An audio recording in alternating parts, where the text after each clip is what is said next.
All right. So, what are your names? And then after you say it, then go back and spell it for us. So, Okay.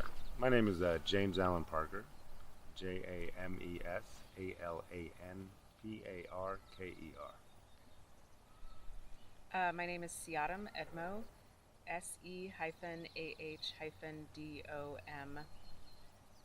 They're not capitalized, or the S is capitalized, but the rest are not. gotcha. And my last name is Edmo, Edmo. Okay, fabulous. So, where do you guys live? And have you always lived here? You go first. Okay, well, the answer doesn't change.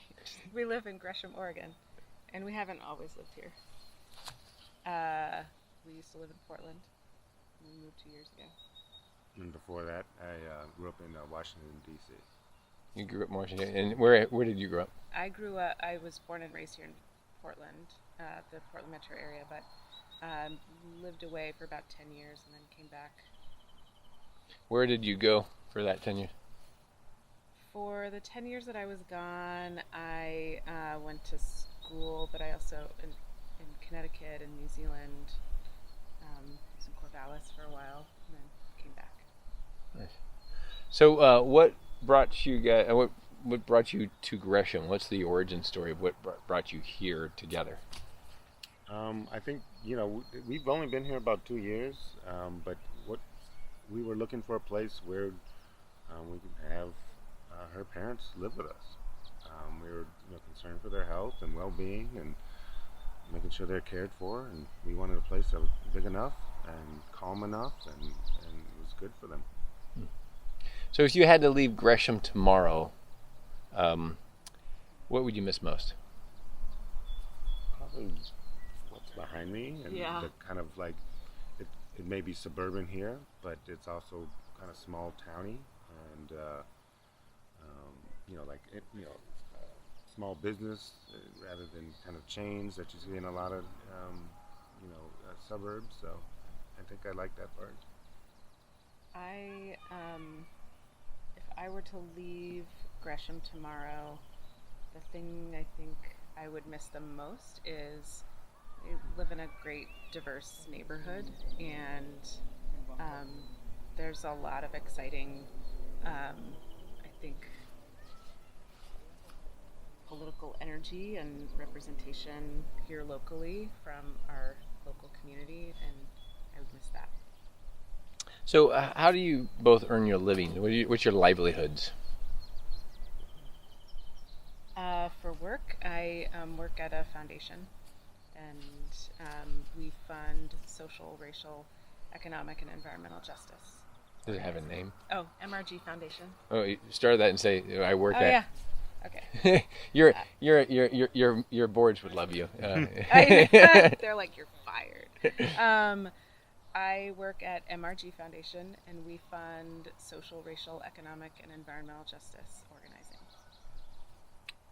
For work, I wear a couple of hats. I'm the Deputy Director for the Affiliated Tribes of Northwest Indians, a regional policy and advocacy organization representing nearly 50 tribes, and I'm also the Executive Director for the Oregon Native American Chamber. Hmm. So, can you guys give context for the Native American tribes that are in the area? Like, what for people who aren't aware, watching this from across the country, across the world, what does that mean? Well, there are 9 federally recognized tribes in Oregon. There are 29 in Washington, and we live at the border of those 2 states. The Northwest. My folks are, aboriginally from this place. My dad grew up at Celilo Village, about 90 miles east of here, and yeah, there's fishing also that happens on the Columbia River. It was a very significant place and space all across the West. Mm-hmm. Well, I would add that, you had us introduce ourselves and say our names and then spell it. Typically, we would introduce ourselves and then also say where we're from. So I would say, my name is James Allen Parker. I'm an enrolled citizen of the Chippewa Cree tribal nation out of Montana. And so, what the tribe that I'm connected to is not regionally close to here. I get to be in service to the tribes of the area, and I think a lot of what they do is what they've done for millennia, right? They've been here. I would say my job should not exist if there were true justice in the world, because every day is a fight and a battle to make sure we're strengthening and supporting inherent tribal sovereignty and the right to kind of choose our own directions and be people and individuals and collective as we see fit. And every day it's a challenge. So how would you introduce yourself without my questions? Oh, yeah. I'm Edmo. I'm Shoshone-Bannock, Nez Perce Yakama. So, and then I know Mr. Talkative was coming by. You want to say your role, the jobs you have again? Yeah, for work, I am the Deputy Director for the Affiliated Tribes of Northwest Indians, which is a regional policy and advocacy organization representing nearly 50 tribes here in the Pacific Northwest. And I'm also the Executive Director for the Oregon Native American Chamber. Both are 501c3s, nonprofits. Nice. So, in 2 words or less, like 1 or 2 words, how would you describe the year 2020, and then why? Fuck off. No, I think that's probably the first instinct, right? You thought 19 was bad, right? And then you go into 2020. It's like 2016 was bad. 2016 was bad. It's been kind of a downhill slope for a few years here. This is not 2 words or less. Oh yeah, sorry. Was this 2 words? Were we supposed to say it? Your questions. Oh my gosh. Shit show? Yeah. Can we swear in your thing? You can swear all you want. Yeah. It's also, like, for me, I think revealing, it really, people can say that they're about racial justice all day long, and then here's where the rubber meets the road. Prove it. I would call it a tsunami, just in some ways because the water's receded and we see what's underneath and we know what's coming next with change. So, describe the moment COVID-19 became real to you guys, and what was the emotions you were feeling at that time? Cancel our vacation. Oh, jeez. We have young children. We have 3 kids, and we were taking 2 of the children on vacation. Looking forward to it for their spring break, and we had. It was the last time I picked them up from school, Mm-hmm. and I had to tell them in the car that Disneyland was closed. Oh my gosh. So that's not. I don't think that's. I don't think that's the answer, No. but it definitely was pretty real. There were lots of tears. I'll give her credit. I think Seattle knew what was coming kind of earlier than what news was letting on and what we were reading and hearing about. And I think for our household, it became real probably in February. Yeah, I mean, I closed our offices the first week in March. I have friends in Seattle, and so they were sharing with me what was happening up there. And so one day I came into work and I was like, everybody start to pack up whatever you need to work at home because we're not coming back. Mm-hmm. And, when you have a staff of 5, it's easier to do, right, than maybe other organizations, but we just did it. If I were to add on, just from a work perspective, it became real when essentially my job changed, right? What I was doing was not what I was doing a week later. And everything I was doing was now in response to COVID and the need both public health and financial crisis, and it was overwhelming. How does your daily life change at first? Yeah. That's what we're talking about. Oh, yeah. Like in that first week, I don't know that we slept very much. Mm-mm. Yeah, because it was like figuring out how our jobs were gonna shift, like what position were we gonna take on what was, impacting our communities, and then school, like helping the kids with school was. Well, I don't, we're a close-knit family, somewhat reclusive anyway, but, it took some adjustment for us to always, really, became that mentality of where's everybody? Yeah. We need to be close. Yeah.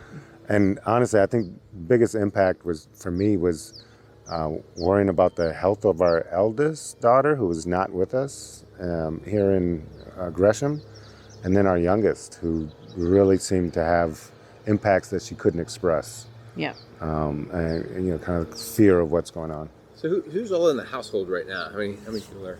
So right now it's my parents, us, and our two youngest children, who are 9 and 7. I'm Assis. It's 9. Okay. Almost 10. Okay. His birthday's in August. Yes. Okay. So, what habits and routines have emerged in your household that, since the pandemic started, that you'd like to keep going? Walking. Yeah. As a family. I think just being more mindful, right? So we had to be mindful about each other and each other's space and well-being, and mindful about taking care of ourselves when, we're in different places and not going to the gym, and what does it look like now? I think it's really just cooking, and like now we've kicked that into the next level here, and making sure what we're eating is healthy. So 100 days in, what has it been 100? Has it been 100 days? About 100 days. It's about that. It's like the president. How's your life hey, changed? COVID, how are you doing 100 days in? Yeah, so what's life like now? From the original shifts to today, what's happening today? I think we're still shifting, but it's more turned toward planning toward the long term.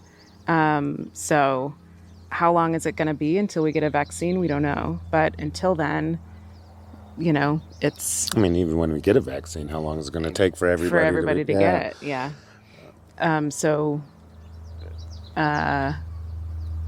You asked what has shifted. My office is completely, we're shutting down our brick and mortar location, and we're going all online just so we can save money in that way, so we can focus on the work that we're doing.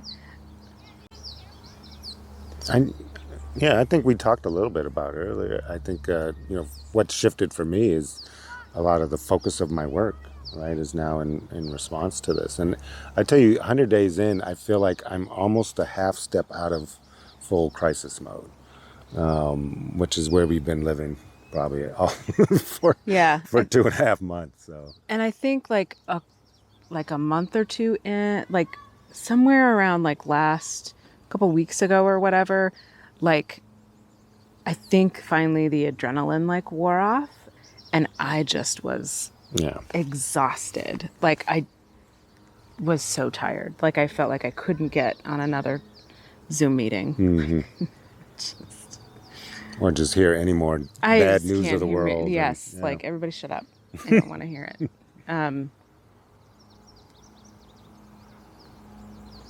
But I think, So what's been the biggest challenge for you guys throughout the pandemic?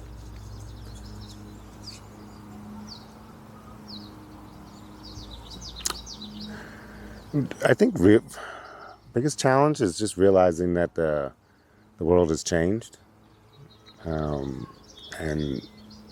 I don't expect in 2 years we're gonna quote unquote go back to normal. I think normal looks a lot different now. And I think figuring out how we can help define what that normal is for us is going to be huge. My biggest challenge since the pandemic, I mean, I think besides all of because I'm the shopper in the household, so I do most of the outings and errands. So in addition to that, quite frankly, it has been misguided, well-meaning white folks who think that they know better than communities of color about how to solve problems and who is deserving of what in this. I work in philanthropy, so yeah, it's lots of pearl clutching. So what should people know? What should people know? Yeah. I mean, I think we need to invest in communities and let them lead. I don't think it's a, and get out of the way. I think it is a fairly simple formula. And, just like families, we know what we need to take care of ourselves. Similarly, under-resourced communities of color who, at least in philanthropic spaces, we give just enough to keep them poor. So that's what I would say. I would say we need to realize this is a moment of transformation, an opportunity for transformation, right? How we see the economy, how we see government, how we see relation to one another. We talked about the vulnerability of just people being people in this world, and kind of how our daily lives and how something near invisible can absolutely wreak havoc on it. And then we need to look at what have been the responses from our leadership. And is that what we should expect for ourselves? Is that what we would hold up as models within our own family and in our own community? So how's this pandemic compared to previous challenges you guys have faced?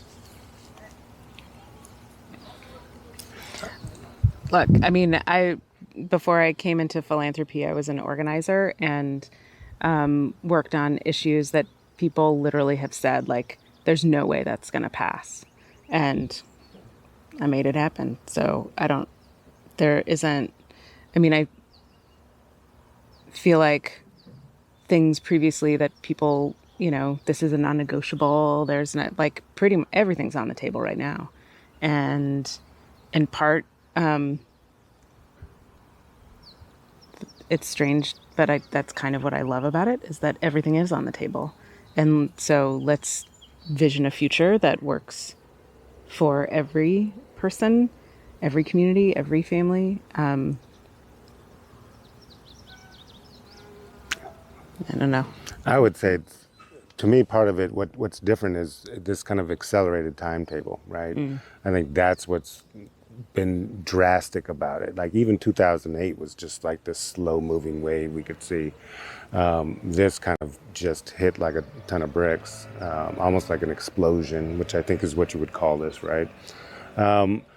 I would say, pandemic is not something new. That's not a new word, especially for Native people. Native people, yeah. Seen that before. Yeah, it's been done before. But I think one of the things that we don't recognize is that we, in our work, come across pandemics all the time. I know, it's just making it work.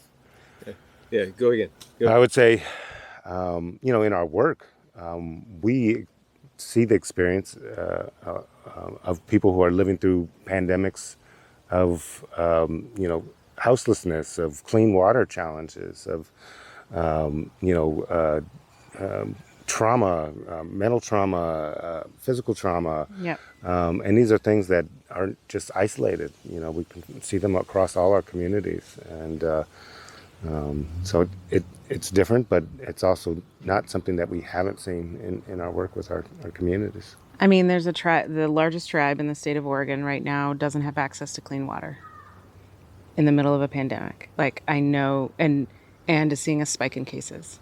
And so, like, you look at all the things that had to make that, all the conditions that made that possible, right? So, social, political, economic conditions that made that possible. We helped make that happen. And we need to get together and fix it. What would you like people who aren't Native American, who don't understand, who haven't seen it, who have been kind of blind to it, deaf to it, the issues that face Native American communities in America? That's a huge question. Well, first of all, I mean, I was asked yesterday in an interview, they're like, what does freedom mean to you? And I was like, listen. I mean, a lot of people are just kind of coming into their own understanding of like race and what it means in the U.S. And ever since white folks set foot on what is currently known as the United States, like, we've been in a race war. This isn't new for us, and this is just the newest iteration. This is what it looks like right now, and politically, we are at tribes are domestic dependents legally. Like, that's we are not autonomous in any way. However, our, I think the deeper understandings of what tribal sovereignty is and what it means is, tapping back into those historic, like, what did it mean for us to run this land, and what did we do to take care of it? It's a whole different, like, set of values. And I think a lot of tribes are moving, have been a part of, I mean, since the self-determination era in the 70s, a part of recalling, remembering, and getting back to those traditional values, and then also operationalizing them into their tribal governing structures. And I think that is partly that strength in, ancestral knowledge of this place is going to mean that we will sustain through this, this form of pandemic. I think that's a huge question, and I think I really put the onus not on us to explain what you need to know. I think that I put the onus on you as someone who's living in this land to educate yourself. Educate, what was this land before there were settlers here? What did they do? How are they now? And what does that look like? And really, this is all, it's pre-U.S. history, but it's also U.S. history. And we decide what we educate our children about and what's important.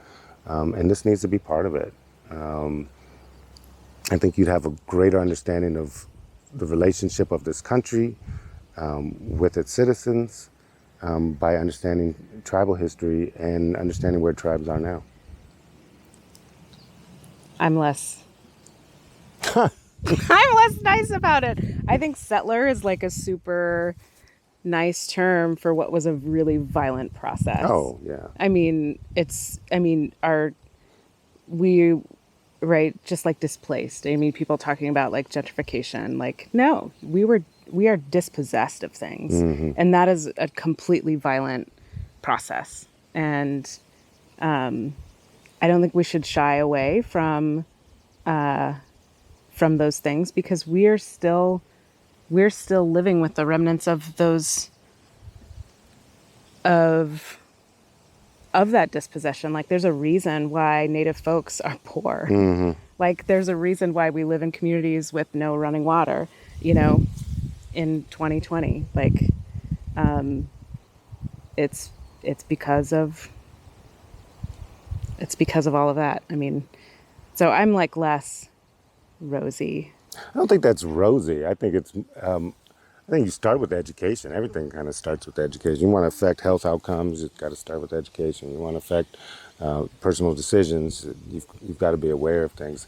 So I think it starts there. I think, the more you can talk about it, the more you can kind of deepen the impact of that knowledge and understand what's been kind of the colonialist role in creating the conditions that we're living in now, and how do you move right now that upholds that, right?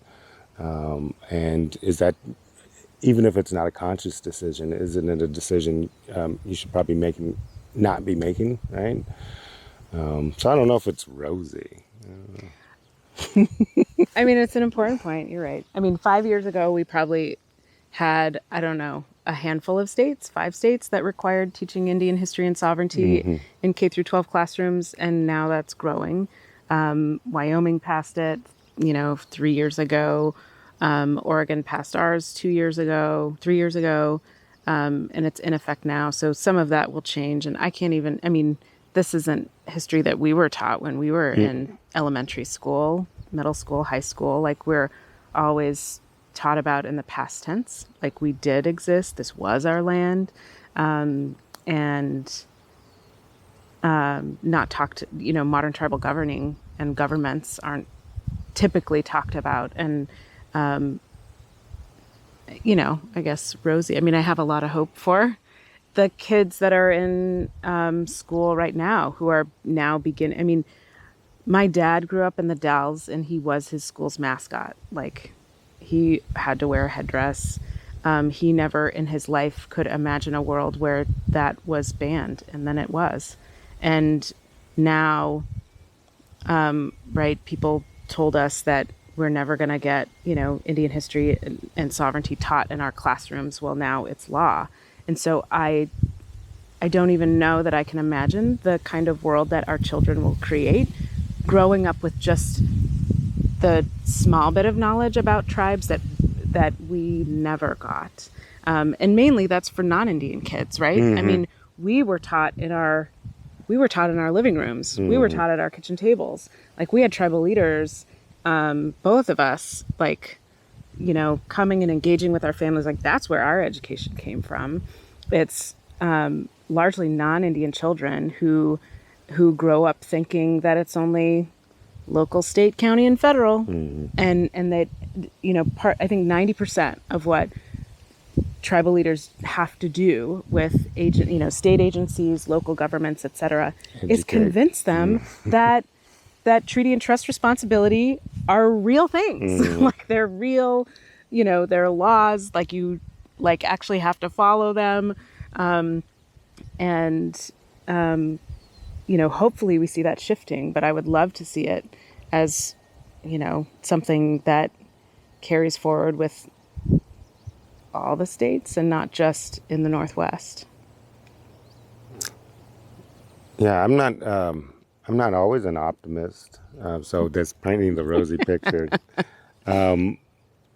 What I do see is that there needs to be some reconciliation in this country in terms of race and identity and, kind of economic mobility. Like, we can't just keep spinning this fairy tale narrative without actually digging deep and looking at what the reality is behind that. And honestly, tribes probably have to plan for where they are now, but also post-U.S. if U.S. doesn't actually get its act together and make some big changes. I mean, not to put too fine a point on it, but part of the reason that we were able to, live here and purchase this house was 5 years ago. We were a part of the Oregon IDA program, so we had to income qualify. We did not certain percentages, below the poverty level, whatever, median income, blah, blah, blah. We met them all with our family of 5. And I mean, just the irony of being a Native woman from here and having to save money to purchase back a piece of what was Aboriginally mine. Like, what the fuck? I mean... You like cussing. I like. There's something fucked up with that. It's messed up. Okay, that was a long question. That's a great question. Great answer. When you think of the next 2 years, how do you think your daily life is going to feel like in 2 years? Man, honestly, at this point, I want to start working towards more balance. I think my mental health probably demands it, right? As I mentioned, that I wear a couple of different hats, and each one of those are really important to me. And I believe in the work, and I believe in the organizations, and but the work's not going to go away. And like I know when we first hit this, we were probably working 60 plus hours a week and figuring out children, and but I think I would love to see more balance in the next couple of years, and be able to kind of set strategy in terms of how we're moving forward, and being a part of a collective that makes that happen. I want to go back because I can't remember how much interruption we had on that one. But when I asked, "How's this pandemic compare?" You said this. You have a different perception of the pandemic. So, can you guys restate that part? You do it. You mean the race wars? No, not the. Well, more of like the fact that you this is not your first pandemic. I think that's the thing, right? Right. Yeah, you jump on that one. Oh, jeez. As native. Yes, I'm sorry. So the question was, how does this compare to this pandemic compare to previous challenges? I think is the trigger. Oh. Yeah. This pandemic, and how it compares to previous challenges. I mean, first off, like, as Native people, like, this is not our first pandemic. And so, like, everything that happened from before, like all of those stories about how, everything from smallpox blankets to like the Spanish flu, and how it had all sorts of pandemics have impacted, especially tribal people and, more broadly communities of color. Like, for me, there is a sense of like, this is where that BS stops. Like, this is not okay. How we've handled it in the past, and how, right, all the health disparities that plague our communities, we can't afford for it to be the case. Yeah, I guess how I see the pandemic is comparing to previous challenges is the speed and the pace with which it's moving. It's like falling off a cliff compared to kind of this slow sinking, like we saw in 2008 with the Great Recession. That one we saw coming, right? And its effects we're still feeling today, but there was some. It was a bit more isolated, and it was probably something we could probably prepare for a little bit better than this. But what I would say is, pandemics exist in and outside of this, right? This is the global COVID-19 coronavirus pandemic. But what about the pandemic of not having clean water? What about the pandemic of not having healthy, safe, and sanitary housing? What about those pandemics? They still exist, and they're just as crushing for a lot of communities as we see COVID. So the last few weeks since Memorial Day weekend, we've had a whole emergence of a very national conversation now. Sorry, I'm just. Repositioning? Thank you. We're almost done. So get you comfortable. Okay. So in the last couple of weeks, we've had the emergence of the racial injustice conversation really come to the forefront. Right? What was your reactions? What were your reactions to the George Floyd incident? And then how has your community, however you define your community, has reacted and responded to that? I could only watch the video once. Yeah. The George Floyd video. I'm sure lots of people were able to kind of, needed to see it more than once and analyze it. And I was like, the sheer inhumanity that was displayed in that was just, it was triggering. Yeah.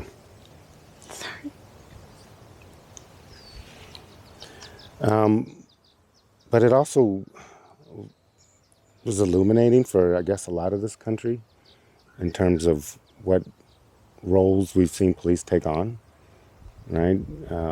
There's always the narrative of to protect and serve the community.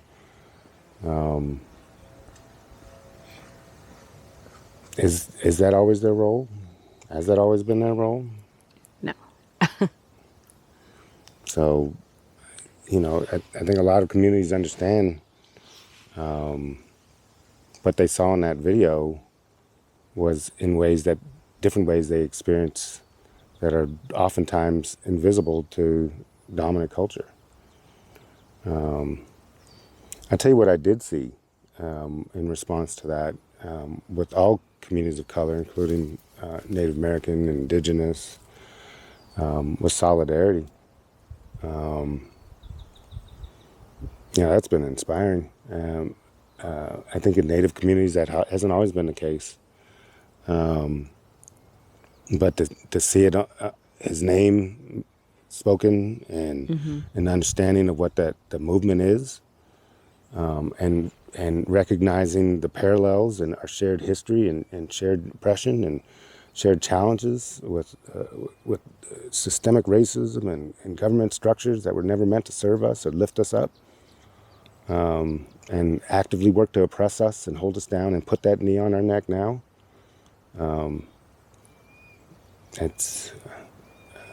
There is some satisfaction in seeing that move forward.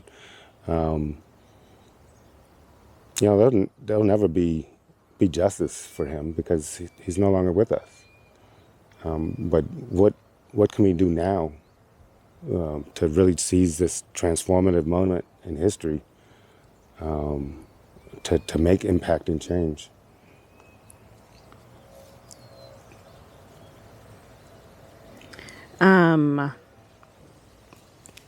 We don't ever talk about this. I mean, we don't. We did. We do, but we don't talk about like how it affects us. Mm-hmm.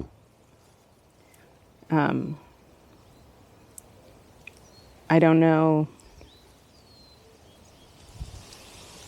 So he's got a friend that went to high school with George Floyd.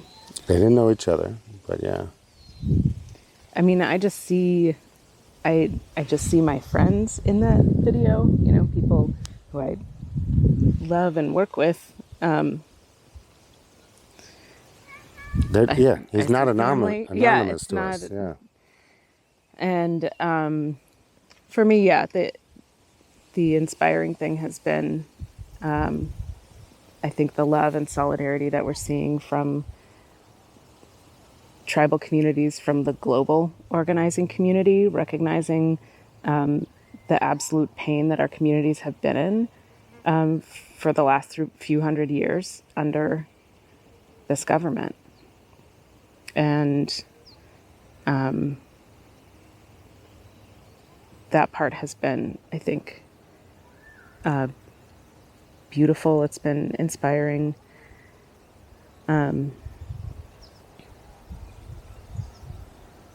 Enough's enough, right?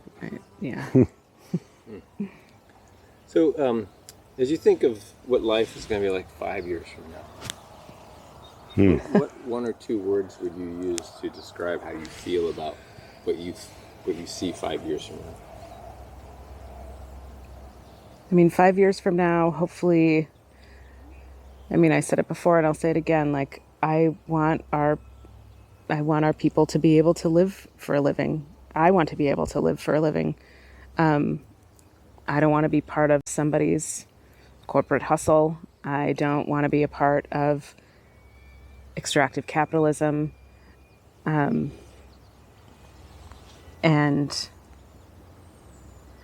I don't think it's crazy.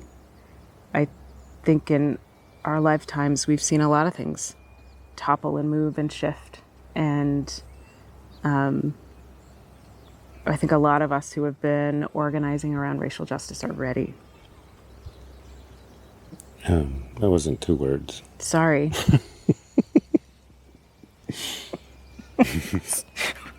Was that a 2-word answer? Oh, You have a hyphenated name. I don't expect that to indicate how you answer questions. Right? okay. I mean, how I see it in 5 years, where I hope to be is inspired and proud. I mean, you talk about optimist, right? I was like, oh, I'm not an optimist, and here I am. I'd love to see in 5 years looking back and saying, wow, that was a pivotal moment for people. And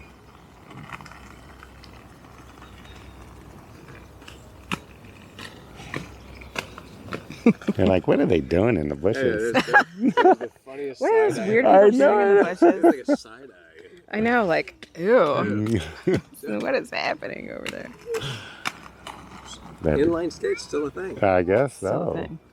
So, I think we covered the 1 to 2 questions. That's that. Yeah, we got that. We got that. Nice. Okay. All right. So these are the last 2 open-ended questions for you. Okay. Is there a question I didn't ask you that I should have asked you? Oh, geez. I don't know. There's a lot of questions. And then you're going to ask us to answer that question. Well, you just answer it.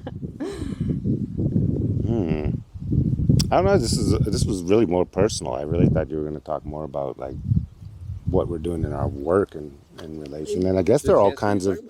I guess they're all kind of intertwined. For us, it's you don't go to work and you put a hat on and a jacket and you're that person for a while, and then you go home and you're somebody else. It's for us. It's often how you work and how you engage and what you uphold is who you are, and there may be layers and all that, but it doesn't change when you punch a clock or not. So I think for us in this work, I think there was a reason we were drawn to being involved in movements and change and advancing opportunities. And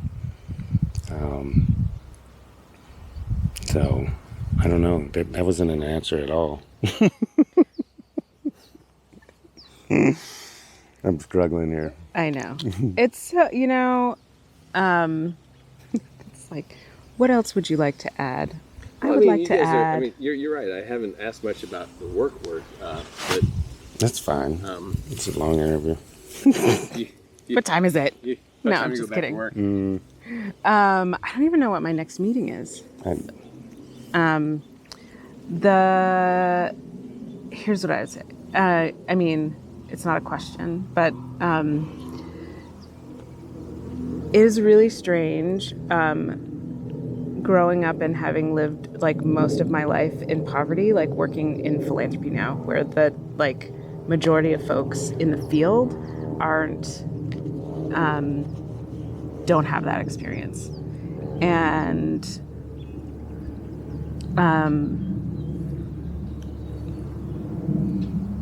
I think it makes like a fire inside of me that just, I want it all to burn down. Like we don't, donor advised funds, for example, let me just say, I need to say something about donor advised funds are like the things that people give money into, where they get a tax deduction that makes them feel good, and then they still control that money. Like, let it go. Donate it somewhere. I mean, or trust that people are going to do good. Like, it's just, when you look at the consolidation of wealth and power, like that is donor advised funds are like the epitome of the consolidation of wealth and power. They are white supremacist. They're absolutely like, and the way that they have changed, some of the giving practices, like centering whiteness, like to even get at those investments, like I just, like burn it all down, whatever. I don't. So my final question. My final question for you is, you look annoyed. This is going to show up on the internet, right? So we don't know when someone's going to watch it, where they're going to watch it. Oh, someone's God. watching this right now. Let's assume someone's watching it, right? And it's kind of a time capsule that you can put a message into. What's the message that you would want to put into this? What message would you tell the person that's watching this right now?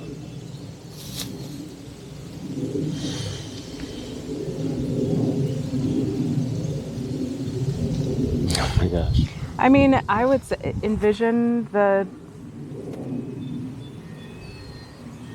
work on envisioning the transformation that you want to see in the world, and start making. Your microphone's not pointing backwards. Oh, yeah, it is? Yeah. Oh. I just want to make sure it was. Is that better? Right when you snuggled into him, it went backwards. Oh, okay. Yeah. Is that good? So is your it on message. now? No snuggling. You can snuggle. Just come on. I don't know what I was saying. I was saying like the. Envision where you see Okay. I guess I would challenge folks in this moment, challenge myself to envision the kind of transformation we want to see in society, and begin taking steps to make it happen, right? If it's not shopping at Walmart and shopping at the local, growers outlet, do that. Like, invest, we're investing right now with our time, and I see a lot of folks shifting how they spend their time. They're spending it learning about racial justice, learning about what it looks like, operationalizing that into their organizations and hopefully government structures. And so I'm hopeful about what comes out on the other end of that transformation. I have no idea right now some of the things, but I'm definitely inspired by what our colleagues are doing in all sorts of different places. Yeah, no, I love that. Sectors, Yeah, this is a time, once again, we've said it, this is a time of transformation, hopefully. And with that, you need to kind of re-envision what your role is in it, and what structures do we want in place, and how does it serve our community and our community needs versus the other way around. But if I had one thing that I would say is we need to let go of the fear. Like, not only the fear of change, but just the fear of other, and the fear of, we think showing force is strength, right?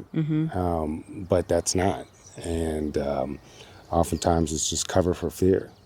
And that's at the root of so many of the ills in the society. In terms of how we move within one another, not necessarily at the power structure movement, but yeah. Good answer.